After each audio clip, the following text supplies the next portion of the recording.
भाई और बहनों, मातृशक्ति को नमन। श्रमत श्रोतागण की तरफ से विश्व विख्यात अनुभवी आत्मज्ञानी स्वामी कमलेश्वरानंद जी का मैं तहे दिल से स्टूडियो में स्वागत करता हूँ।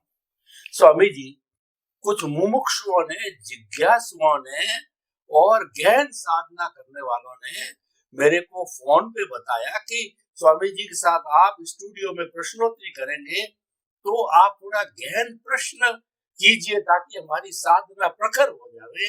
तो ये सारा एपिसोड जो है मैं गहनता की और उन मुमुक्षुओं, जिज्ञासुओं की और साधना जो है और आगे बढ़े, उस दृष्टि से कुछ प्रश्न करना चाहता हूँ। स्वामी जी, जैसा आप बताते हैं कि मोक्ष मार्ग के अंदर जो सबसे बड़ी फैक्टर्स जो काम करने वाले हैं वो ज्ञान दर्शन है, क्योंकि आत्मा की जो परिभाषा है वो है उपयोग लक्षणों जीवन, यानी कि उपयोग को ही आत्मा कहते हैं, उपयोग को ज्ञान दर्शन कहा जाता है। तो कुल मिलाकर की एपिसोड मेरा पूरा प्रश्न ज्ञान दर्शन के इर्द गिर्द घूमेगा। स्वामी जी, ज्ञान क्या होता है, दर्शन क्या होता है और ये किस तरीके से हमारे मोक्ष मार्ग के अंदर सहायक होते हैं, और ये मिथ्या कैसे होते हैं, सम्यक कैसे होते हैं, इसकी एप्लीकेशन कैसे होती है, कृपया थोड़ा खोल करके बताइए, ताकि कि जो गहन चिंतक है, गहन साधक है, वो मुक्ति की ओर प्रयाण करे और अपने भावों की लिमिट को कम करे। कृपया बताइए। प्रश्न के लिए धन्यवाद। सबसे पहली बात यह है, मूलतः ज्ञान शब्द आत्मा को ही लागू होता है। आत्मा नहीं है तो ज्ञान है ही नहीं, किसी भी प्रकार का। मगर आत्मा में जो ज्ञान है वो स्वाभाविक ज्ञान है, शाश्वत ज्ञान है। शाश्वत ज्ञान का मतलब वो शब्दों और क्रिया वाला ज्ञान नहीं है। ज्ञान का मतलब होता है ब्रह्मांड की कोई भी अवस्था उस ज्ञान के प्रकाश में अनकवर हो जाती है, कवर नहीं होती है, अनकवर हो जाती है। ये उनकी क्षमता है। तो ज्ञान का मतलब होता है खुद का अस्तित्व, सनातन अस्तित्व। तो आत्मा को हम ज्ञान प्रकाश स्वरूप कहेंगे, ज्ञान प्रकाश स्वरूप।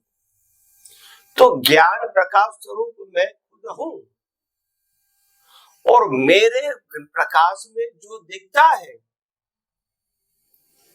वो कुदरत की अवस्थाएं हैं, कुदरत की रचना है। जो रचना में कुदरत और कुदरती कानून काम करता है, इससे कुदरती अवस्था या रचना बनी हुई है। तो हर अवस्था को तत्व के रूप में देखोगे, कानून के रूप में देखोगे और कुदरती रचना के रूप में देखोगे, तो आपका दर्शन शुद्ध है, क्योंकि वो ही फैक्ट है। मगर वो ही ज्ञान प्रकाश में आप अवस्था को इंद्रिय ज्ञान से देखोगे तो वो रिलेटिव सत्य हो जाएगा, क्योंकि इंद्रिय हमेशा रिलेटिव सत्य को ही फोकस करती है, सनातन सत्य को फोकस नहीं कर सकती। तो इसीलिए इंद्रियों के माध्यम से प्राप्त हुआ ज्ञान है, चाहे कान से, आंख से, नाक से, जीभ से या स्पर्श से, ये सब अवस्था का ज्ञान है। और अवस्था के ज्ञान को ही ज्ञान मानना, इसका नाम है मिथ्या ज्ञान। और अवस्था के ज्ञान को कुदरती रचना मानना, यह है सम्यक ज्ञान। तो सम्यक ज्ञान का मतलब जिसका है उसका बताओ, मेरा नहीं है। मेरे ज्ञान प्रकाश में खुला हुआ है, मगर मेरा नहीं है। वैसे ये शरीर भी मैं हूं, ये मिथ्या ज्ञान है।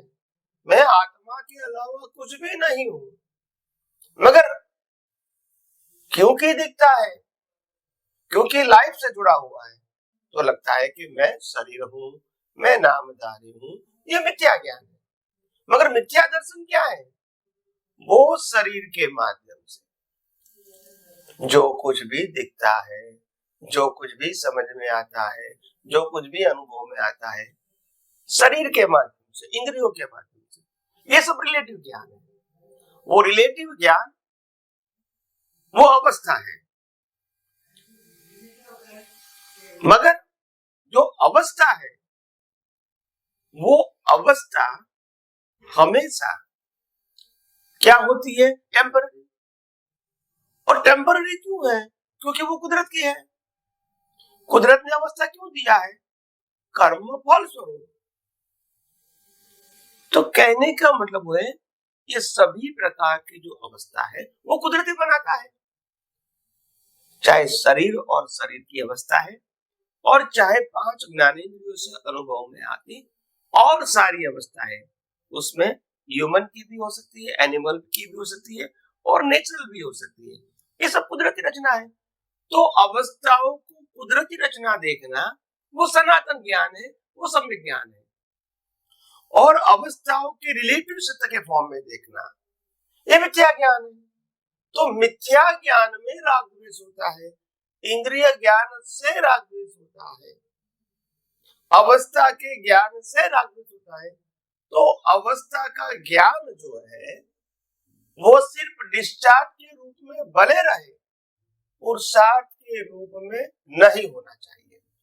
पुरुषार्थ के रूप में सम्यक ज्ञान, सम्यक दर्शन ही उपयोग के रूप में होना चाहिए, और उदय के रूप में तो मिथ्या ज्ञान, मिथ्या दर्शन ही रहेगा।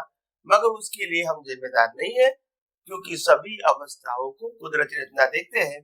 तो अवस्था और अवस्था का ज्ञान है वो भी पार्ट ऑफ कुदरती रचना हो गया। तो कुदरती रचना देखा तो आपकी जिम्मेदारी खत्म हो गई। तो कुदरती रचना देखना वो ही सम्यक दर्शन है। और चेतन, अविनाशी और अनंत शक्ति वाले पद में रहना वही सम्यक ज्ञान है। तो ये ज्ञान दर्शन वो दृष्टि का विषय है, वो अवस्था का विषय नहीं है। कोई भी अवस्था में मैं चेतन ही हूं, और कोई भी अवस्था कुदरती रचना ही है, और कोई ऑप्शन तो है नहीं। तो इससे नीचे जाओगे तो फिर रिलेटिव सत्य हो गया, और रिलेटिव सत्य की दृष्टि से देखना, अनुभव करना, वही मिथ्या ज्ञान और मिथ्या दर्शन है। रिलेटिव अवस्था मिथ्या ज्ञान, मिथ्या दर्शन नहीं है। रिलेटिव अवस्था को ज्ञान दर्शन से दिखता है, वैल्यू के साथ, वो मिथ्या ज्ञान, मिथ्या दर्शन है। और रिलेटिव सत्य को कुदरती रचना देखते हैं, वो सम्यक ज्ञान है, वो सनातन है। तो देखने की दृष्टि है वो इंपॉर्टेंट है। इसीलिए कहा आध्यात्म विज्ञान या spiritual science is art of vision. ये कोई विजन की बात है, ये कोई 5 ज्ञानेंद्रियों की या कोई फिजिकल क्रिया की बात नहीं है, या तो टेम्पररी अवस्था की बात नहीं है। हमारा विजन हमेशा सनातन सत्य के ऊपर होना चाहिए, ज्ञान के रूप में भी और दर्शन के रूप में।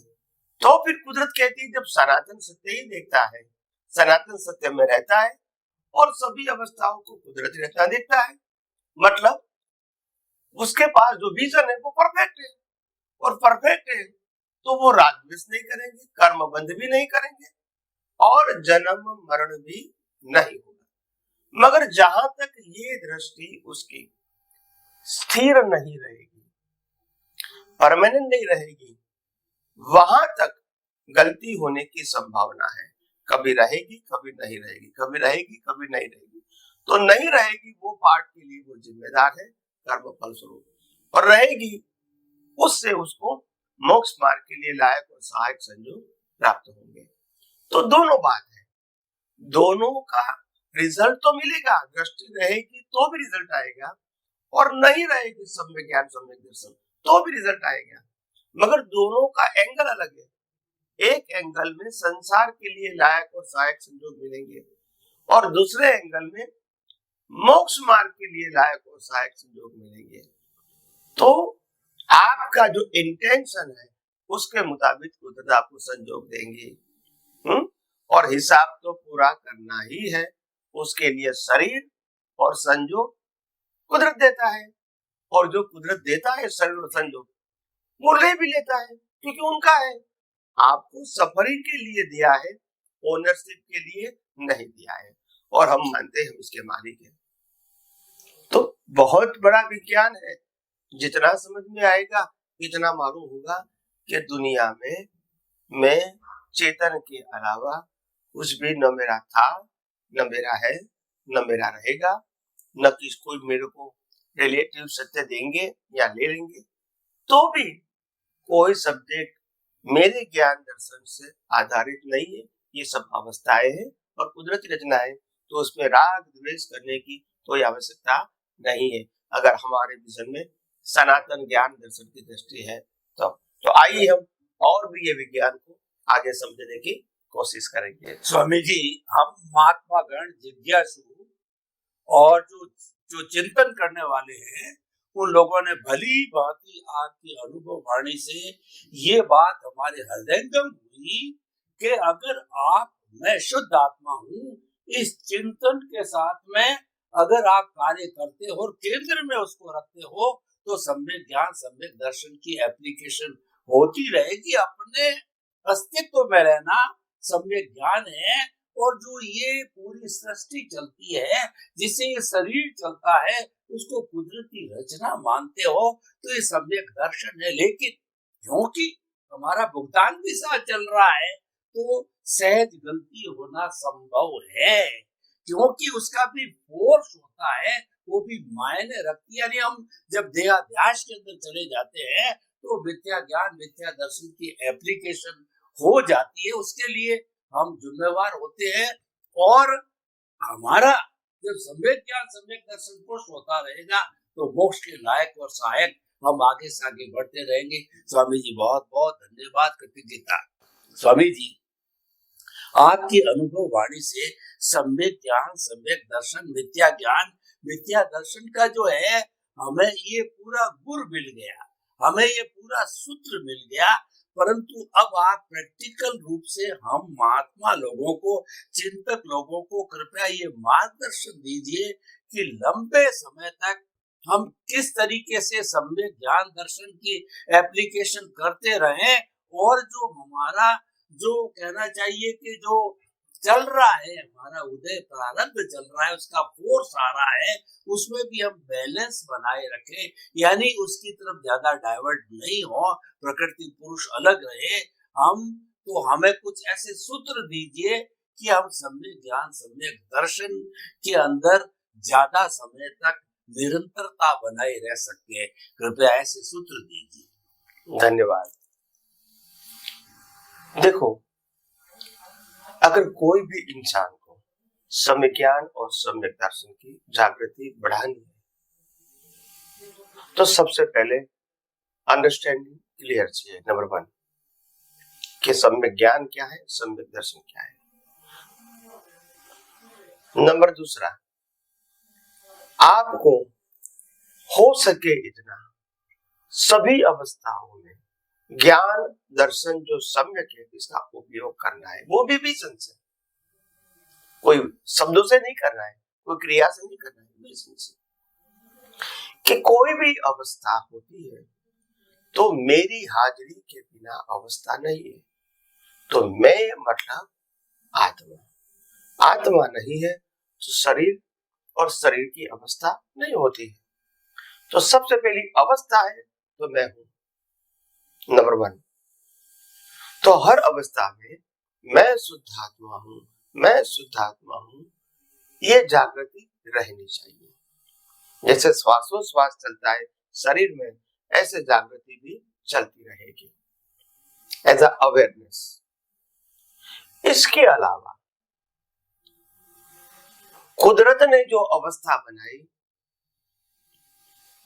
सबसे पहली अवस्था है शरीर, और दूसरी अवस्था है शरीर के कर्मों की भुगतान के संयोग, जो मन वचन काया के माध्यम से हम इसको भुगतान कर रहे हैं।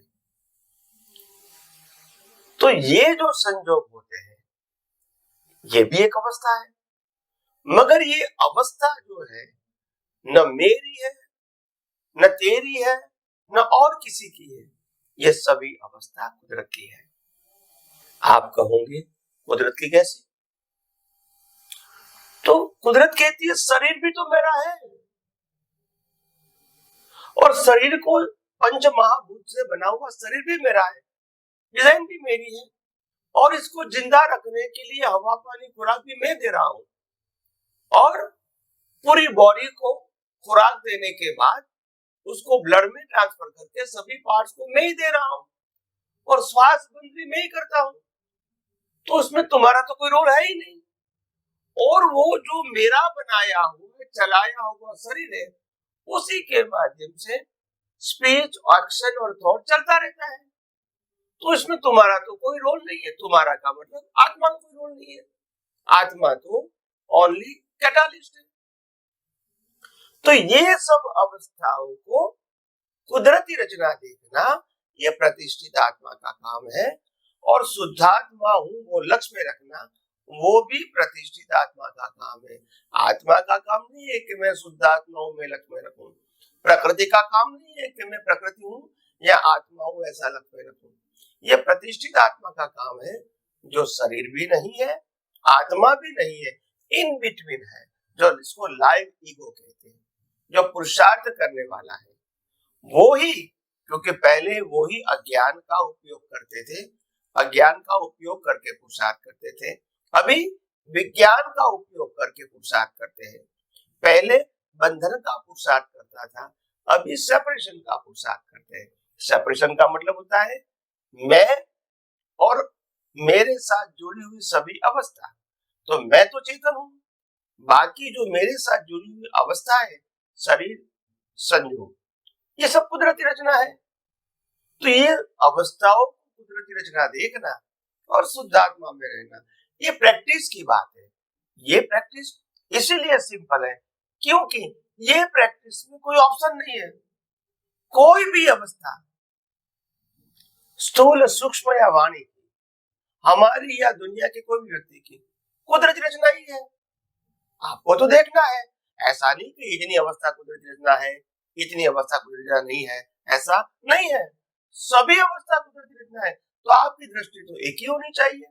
चाहे मन में विचार आए वो भी कुदरती रचना, जबान से निकले वो भी कुदरती रचना, एक्शन हो जाए वो भी कुदरती रचना, सामने वाले व्यक्ति के मन वचन काया वो भी कुदरती रचना, और दुनिया की कोई भी व्यक्ति के मन वचन काया वो भी कुदरती रचना है। और उसके अलावा ये जो दुनिया दिखती है, सूर्य, चंद्र, तारा, ग्रह, नक्षत्र, बढ़ती हो, बारिश, गर्मी, ठंडी, ये बाहर आती है, सुनामी आती है, अर्थक्वेक होता है, ये सब कुदरती रचना है। तो आपके पास एक ही दृष्टि होना चाहिए, कुदरती रचना, और इजी इसीलिए क्योंकि उसमें ऑप्शन नहीं है। तो ये प्रैक्टिस की जरूरत है। कुदरती रचना तो है, हमको कुदरती रचना को कुदरती रचना देखने की प्रैक्टिस नहीं है, क्योंकि कई अवतारों से हम इंद्रिय ज्ञान से ही देखने की प्रैक्टिस है। तो इंद्रियों से इंद्रिय ज्ञान दिखे वो हमारा सब्जेक्ट नहीं है, मगर हमारा जो लाइव ईगो है इसके पास इंद्रिय ज्ञान नहीं होना चाहिए, इनके पास सनातन ज्ञान होना चाहिए। तो इसीलिए हम ये कहना चाहते हैं, जैसे जैसे आप सम्यक ज्ञान और सम्यक दर्शन की प्रैक्टिस करोगे तो धीरे धीरे आपका ज्ञान दर्शन की जो वैल्यूज है, आपके ज्ञान दर्शन की जो स्ट्रेंथ है, और आपके ज्ञान दर्शन का जो डेवलपमेंट है वो धीरे धीरे बढ़ेगा। आप खुद इसको अनुभव करेंगे और आपका सेपरेशन भी धीरे धीरे इजी और मतलब आसान हो जाएगा, और आप आसानी से कुदरती रचना को देखेंगे। तो आपको न टेंशन होगा, न पास्ट और फ्यूचर की कोई चिंता होगी, और आगे क्या होगा क्या नहीं, ये क्यूरियोसिटी की भी जरूरत नहीं है। जो भी होगा वो कुदरती रचना ही है और कुदरती करने वाली है। हम तो हर हमेशा ऑब्जर्वर ही रहेंगे, हम निरीक्षक रहेंगे, कभी परीक्षक नहीं रहेंगे। नो डिटेलिंग अबाउट कुदरती रचना, जो भी है वो कुदरती रचना। इसमें गुड, बैड, लाइक, डिसलाइक, मेरा, तेरा, पाप, पुण्य, पसंद, नापसंद, ये सब्जेक्ट नहीं रहेगा। जो भी है वो कुदरती रचना है, और कुदरत ने जो कुछ अवस्था बनाई है वो कर्म के फलस्वरूप बनाई है। तो आज जो है उस फल के लिए ये शरीर जिम्मेदार नहीं है, क्योंकि ये तो फ्रेश बॉडी दिया है भुगतान के लिए। तो आइए हम आगे भी विज्ञान को और ज्यादा समझने की कोशिश करेंगे। स्वामी जी आपका बहुत बहुत धन्यवाद। हम लोग बहुत अच्छी तरह से समझ गए हैं कि ये अभ्यास का विषय है। वो अभ्यास ही वास्तव में पुरुषार्थ है, और वो रियल पुरुषार्थ है कि अपने आप को हर वक्त ऑब्जर्वर मानो और चेतना में आत्मा के अंदर रहो, और जो कुछ भी घटित होता है आपके सामने 5 इंद्रियों को कुदरती रचना मानो, तो आप सहज में साधक बनते बनते कुछ ही भावों में मुक्ति को प्राप्त हो सकते हो। स्वामी जी आपका समस्त श्रोताओं की तरफ से बहुत बहुत धन्यवाद, साधुवाद, कृतज्ञता। जय जय सच्चिदानंद।